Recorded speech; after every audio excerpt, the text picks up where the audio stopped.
Dawson's Creek debuted on January 13, 1998. In the weeks leading up to its premiere, as the cast completed filming the first episodes, they sat down to share their views of the show that was about to captivate the nation. Action! Dawson is a 15-year-old precocious filmmaker.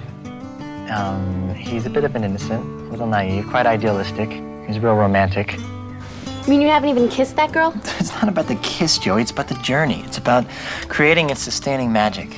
Dawson and I are quite a bit alike. I mean, he really does remind me of myself at 15.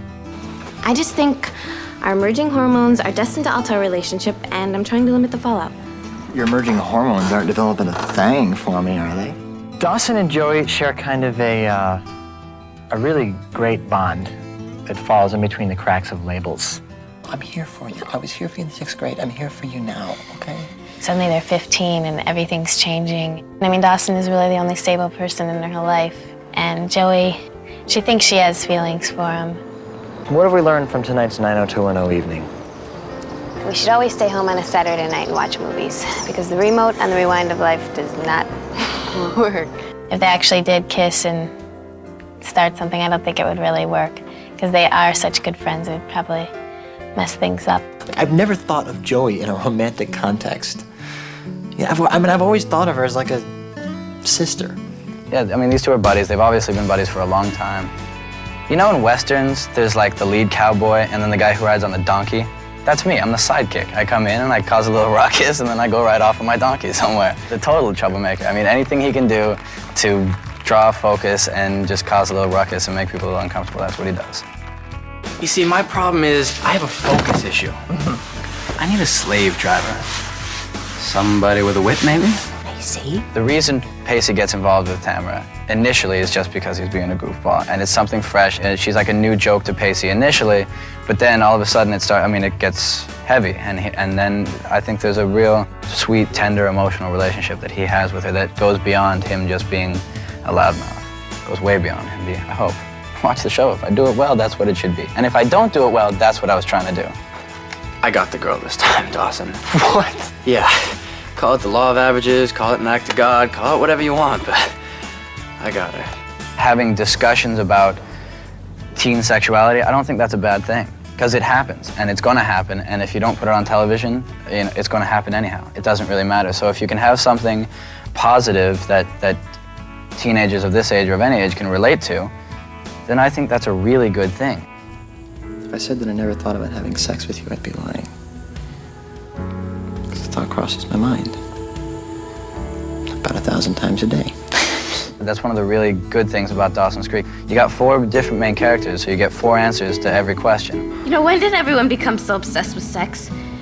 And now you too, Dawson. She is a nice girl, and I think it's a result of her relationship with Dawson, because they talk to each other and they analyze everything, and so she's pretty mature. So what about you and Dawson? Dawson will always see me as, you know, the gawky little girl down the creek with the Band-Aids on her knees and the one braid falling out. You know, in the beginning, Joey just didn't like her because of the Dawson thing, and I think deep down she does like her. I mean, she's mad that she likes her, because she doesn't want to, you know? And she doesn't. Jen is supposed to be this snotty girl from New York, and she's not. She's a nice girl from New York, and it just makes Joey even more mad, you know? Why do you have to be like this? Like what? So nice. God. You have some raging hormonal obsession for our friend Dawson, and you just can't wait to get your hooks into him. But good, can you? Pacey's so funny and out there, and, you know, says whatever he wants to say, and Joey does sometimes too, so I think they do get a rise out of each other. Could it be Joey is finally noticing the opposite sex? Shut up. Excuse me, young man. This woman here thinks you're very attractive. I mean, it's definitely racy, and we do push, you know, as far as we can go with our one-liners about, I mean, we do talk about sex a lot and have a lot of terms referring to a lot of slang. I mean, there's some things we just can't say. No, that's just not true. Joey, I can tell you anything. Yeah? How often do you walk your dog, huh? You know, teenagers who've watched the pilot have said to, you know, their parents or to me that, you know, this is the way I wish I could talk. I wish I could have this discussion with my friends. I wish I could sit down and actually have this out. This is not about sex, Pacey. It's about romance. God, you have no idea what I'm talking about, do you? I think we deal very responsibly with these issues, and I think it's great that we deal with them. And I think it's great that the characters talk about them. Pacey talks a lot. Like he's got all this experience. It's a lot of bluster. Someone once said that the more a person talks about it, the worse they are at it. It seemed honest and truthful and real to me, so I never figured it to be controversial, but I guess it is.